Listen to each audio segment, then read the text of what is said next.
Olá, sejam muito bem-vindos ao canal Ser Humanologista. Meu nome é Fernando Tundiz Guimarães e hoje nós vamos falar sobre a parte cardíaca. Vamos dar continuidade para a nossa saúde cardiovascular. No nosso primeiro vídeo, nós falamos sobre LDL, HDL, como formamos as placas de ateroma, né? E agora nós vamos falar sobre os cálculos, como nós vamos ver se realmente nós temos a chance de desenvolver, né? E como nós vamos tratar, como nós vamos trabalhar essa parte, tá ok? Então é muito importante que você assista ao primeiro vídeo para começar a entender um pouquinho sobre essas partículas, né, do colesterol. E agora, nesse segundo vídeo, nós vamos falar sobre como vamos calcular, como nós vamos mostrar uns cálculos que dificilmente os médicos fazem isso ou mostram para o paciente. Então é importante você saber pegar o seu exame aí e fazer esse cálculo e entender, vamos dar valores de referência e tudo mais. Além disso, nós vamos falar sobre alguns outros exames que também indicam a sua saúde cardiovascular, tá bem? Então fique ligado e roda o VT.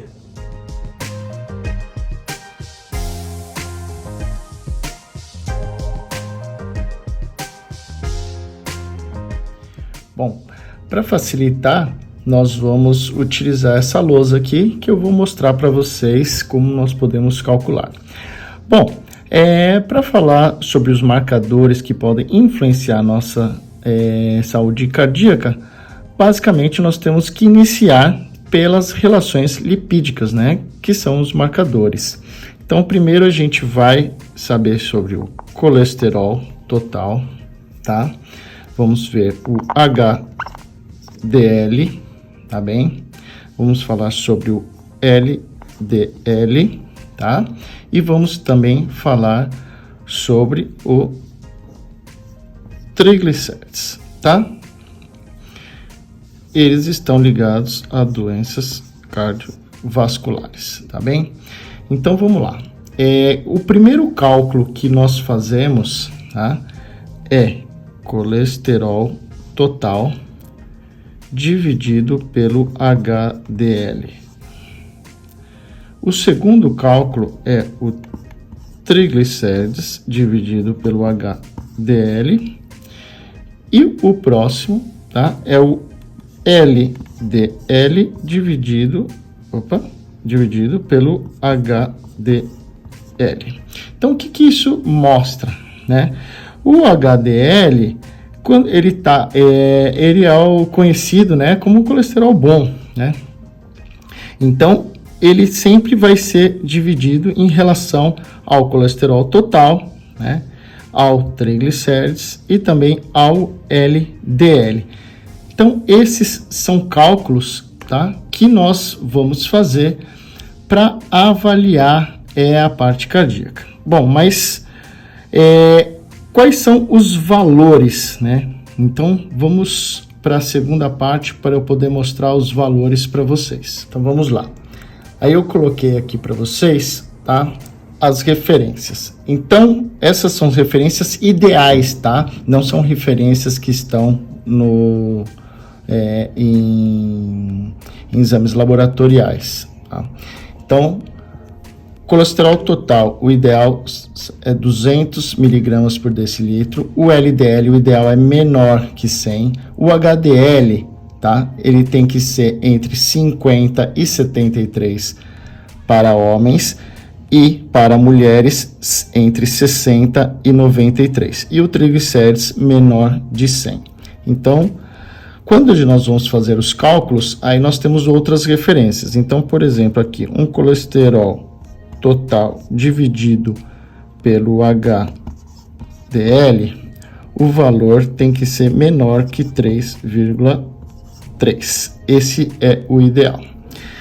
Quando nós estamos falando de triglicérides por HDL, o valor ideal para homem, né,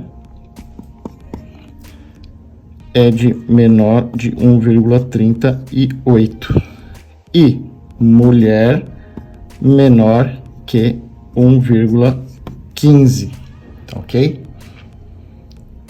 E nós temos também o outro, né, que é o LDL pelo HDL. Opa, faltou o HDL, certo? E a referência é menor que 2,3. Então, reparem que nesses exames, né, nessas avaliações, não basta só a gente olhar aqui. Nós temos que fazer esses cálculos para ver em relação ao HDL. Por quê? Se um HDL for muito baixo e um colesterol total, esse valor vai estar ruim. Então, isso daí é um marcador. Tá? Aqui é a mesma coisa, o triglicérides com o HDL e até aqui o LDL com o HDL.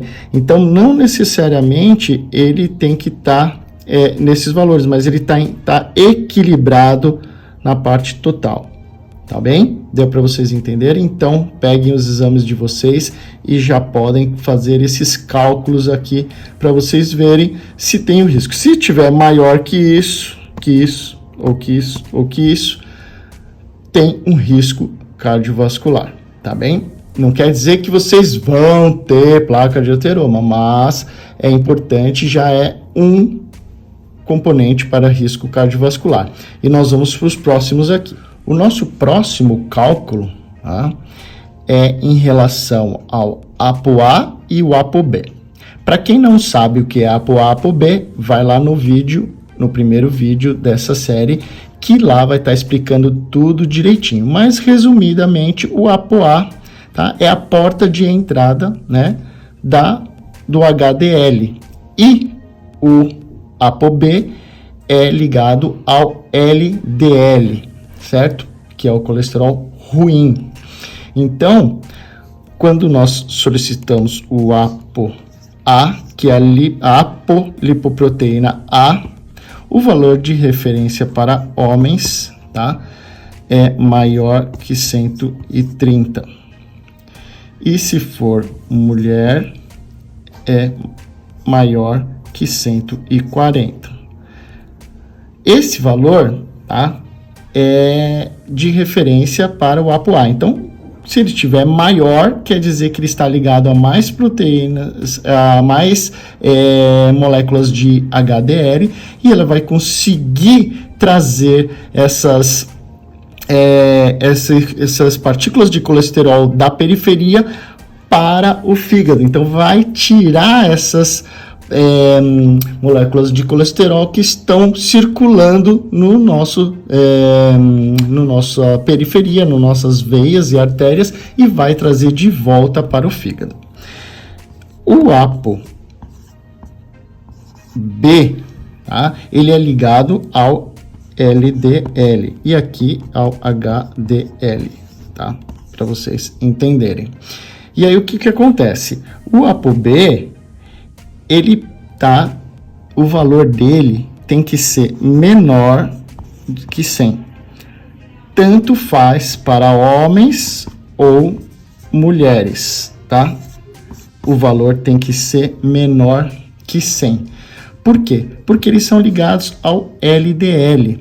E aí, ele vai ser a porta de entrada para dentro do epitélio vascular. E aí o que acontece?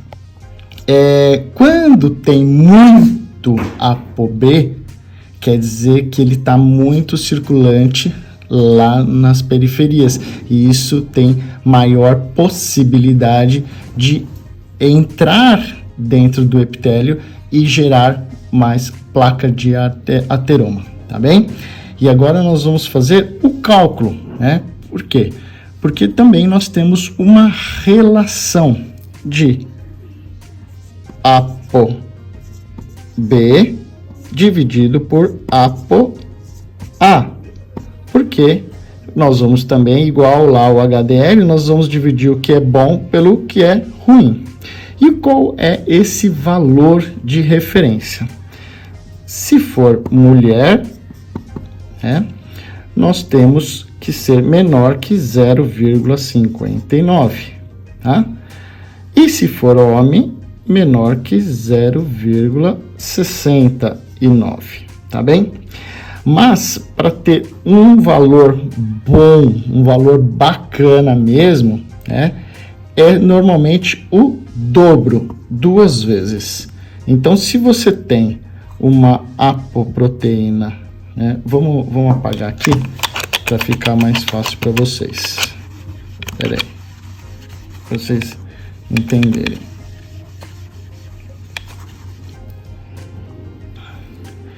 Então, se vocês têm uma apo B de 70, o ideal é que vocês tenham uma apo A de 140, o dobro, tá bem? Então, esse é o valor ideal para ter um menor risco cardiovascular. E daqui a pouco nós vamos para a próxima aqui.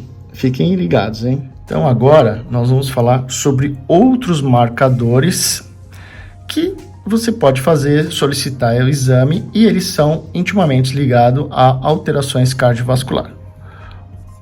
Um é o fibrinogênio, certo? O fibrinogênio é um fator de coagulação, né? É uma proteína necessária para coagulação. E ele é produzido pelo fígado e liberado na circulação quando ocorre uma lesão nos vasos, né? E quanto maior, mais a chance de você formar placas de ateroma, certo? Outro exame muito conhecido é a lipoproteína A. Repare que aqui é lipoproteína A. Lá anteriormente nós falamos de a lipoproteína A, tá? Aqui é só lipoproteína A. A lipoproteína A ela é ligada, né, intimamente ligada à apoproteína B, tá? ApoB. Então, os cientistas ainda não sabem muito bem para que ela serve, mas já tem muitos estudos mostrando que ela tem uma grande penetração no nosso epitélio. Ou seja, precisa tomar cuidado para que ela não esteja alta, né? Porque aí ela está ligada à formação de células espumosas, radicais livres e assim à formação de placas de ateroma. Lembrando que ela é genética, ou seja, nós colhemos uma vez e a gente já sabe se você tem uma genética para uma maior penetração no seu epitélio. Se você tem alta, é importante que você já tome mais cuidado. Outro exame é o LDL oxidado, tá? O LDL oxidado, ele é um marcador também de doença cardiovascular, e quanto mais oxidado, maior é a chance de penetração no epitélio. Então, é aquele LDL, tá, ligado à apoproteína B, que fica muito lá na corrente sanguínea. E aí ele acaba oxidando, né? Então tem os radicais livres, ele acaba oxidando e aí ele penetra com mais facilidade no nosso epitélio e aí, consequentemente, forma a placa de ateroma que vocês já viram também no vídeo 1, tá?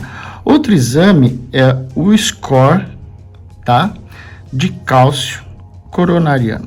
Esse score de cálcio coronariano é um exame não invasivo, tá? Que é uma espécie de não é uma espécie, é uma tomografia, tá? E essa tomografia sem contraste, tá? Ela vai avaliar a quantidade de cálcio nas suas coronárias. E aí ela vai saber se você tem muito cálcio lá e a predisposição de formar as placas de ateroma, tá bom? Outro exame muito importante é o PCR. PCR, ele é muito ligado à inflamação, tá? E tá ligado também às doenças cardiovasculares. Então, quando o PCR está alto, quer dizer que você tem uma inflamação no seu corpo e isso pode potencializar. Vamos ficar atentos porque, por exemplo, outras inflamações no corpo também aumentam a PCR, até mesmo a COVID, tá? Então, também aumenta a PCR. Outro exame, tá, muito importante é a homocisteína, tá? A homocisteína, o que ela faz? Além de ser um marcador cardiovascular, né, ela é intimamente ligada a alterações de vitaminas do complexo B, B9, B12, B6, a própria betaína, lembrando que não é cloridrato de betaína, é a betaína, tá? E isso daí, quanto maior a homocisteína, maior o risco, né, cardiovascular. Tem que também avaliar, né, polimorfismos, como o MTHRF, tá? O metiltetraidrofolato. Então, uma espécie de polimorfismo, né, genético, onde o seu corpo faz com que a homocisteína fique alta. Então, é sempre importante manter bons níveis, né, de vitamina B9, B6 e também a B12. E o último exame, que também nós vamos comentar aqui, ele vem no hemograma, na parte branca, né, que é neutrófilos dividido, aqui é neutrófilos dividido pelos linfócitos, tá? E esse é um marcador de inflamação, um marcador inflamatório, que também está ligado à parte cardiovascular, mas também não só a parte cardiovascular, ele tem ligado até outras alterações inflamatórias. Então, vamos lá para os valores, tá? Então, o fibrinogênio, qual é o valor, tá, ideal? O fibrinogênio, se for menor de 250, ele está com baixo risco, tá? Se for entre 250 e 400, ele tem médio risco. E se for maior que 400, ele tem alto risco de doença cardiovascular, tá? Lipoproteína A, se for menor que 15, ele tem baixo risco. Entre 15 e 30, médio risco, maior de 30, alto risco, certo? O LDL oxidado, vocês vão ver se ele vai estar positivo ou negativo, dependendo da referência do laboratório, tá? O score de cálcio coronariano também vai ter lá a referência no seu exame, se tem a presença ou não de cálcio, tá? O PCR, o ideal é menor que 0,3. Quando é maior de 0,3, já tem algum risco de cardiovascular, tá? Agora, nós vamos falar a homocisteína. A homocisteína, o ideal é entre 5 e 9, tá bem? Valores maior que 9 já possuem risco e tem que ser tratado, tá bom? E o neutrófilos e linfócitos, né? Aí nós vamos ter que avaliar a relação deles. Nós vamos pegar os neutrófilos, dividir pelos linfócitos e o valor tem que ser entre 1 e 1,5, tá? Se for maior que 1,5, também aumento de risco de inflamação e risco cardiovascular, tá bem? Bom, espero que vocês tenham gostado, que vocês tenham entendido e anotado esses parâmetros. Então, peguem os exames de vocês e façam os cálculos e aí depois comente aqui como que vocês estão da sua parte cardiovascular. Se vocês não têm esses exames, peçam para o médico de vocês, né, ou algum profissional de saúde que vocês sejam acompanhados e solicite esses exames, que é muito importante. No nosso terceiro vídeo, vocês fiquem ligados que nós vamos falar sobre o subfracionamento de LDL e HDL. Então, nesse subfracionamento, nós vamos saber o tamanho das moléculas de LDL e HDL, ou seja, quanto menor a molécula e mais densa, mais fácil ela consegue penetrar no epitélio e aí aumenta o risco. Então é outro exame aí muito importante, mas senão o vídeo vai ficar muito longo, tá bom? Então até o próximo vídeo, não esqueçam de compartilhar, marque as pessoas que precisam conhecer, que precisam saber desse vídeo e compartilhe com o maior número de pessoas, sigam o canal, assinem o canal e compartilhem, tá bom? Um grande abraço e até o próximo vídeo. Paz, saúde e prosperidade para todos.